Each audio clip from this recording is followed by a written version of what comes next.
Hey, hey, hey, it's David. I'm back with the last truth table statement that I'm going to be going over.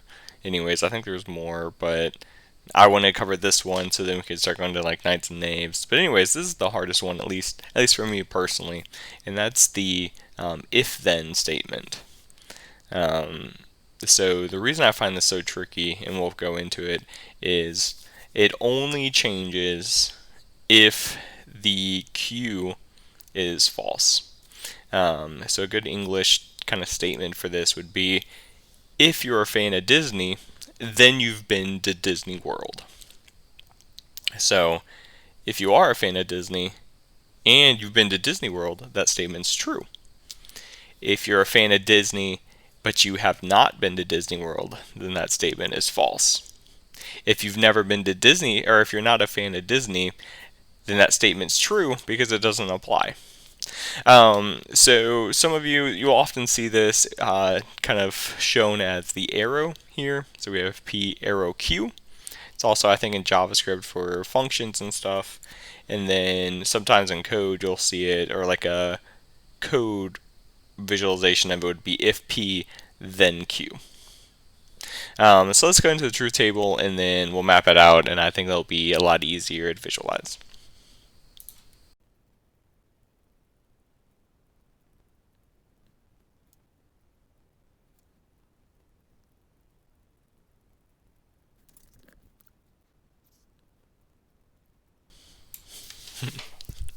All right. So kind of how we talked about using the Disneyland or Disney been to Disney World example. Let's put this into an English context. So the first statement is if P then Q. So if you're a fan of Disney and you have been to Disney World, then that one is true. On the other hand, if everybody who likes Disney, then you've been to Disney World. If you have not been to Disney World, if the Q is false, then that whole statement is false. And then in this next line, P is Q, or P is false, so we don't even have to check Q because that statement just doesn't apply. So that's going to continue to be true just because we have no reason to prove that it's false. And then lastly, if both of them are false, once again, the P, if P then Q, the P does not apply to us, so the statement is true. So the only way the statement will come out to be false is if P is true and Q is false. So if the first one is true and the one it's comparing to is false, that's the only way the statement can be false. Just to kind of like re-emphasize this, I'm going to draw out the opposite of this. We're going to have if Q then P, just so we can kind of see the difference.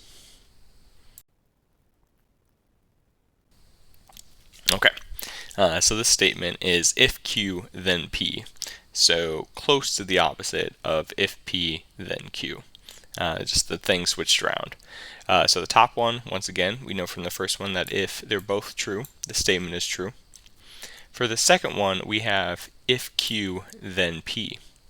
Q is false, then we would never evaluate P and the statement would be true. However, here Q is true, so then we have to go down and evaluate P, which is false. And then here we have if Q then P, but we would never evaluate P because the Q is false, so the statement does not apply to us. So that's going to come out to be true. So this is the statement that's given me the most trouble after learning this all. So for some reason it's hard for me to visualize kind of what's going on.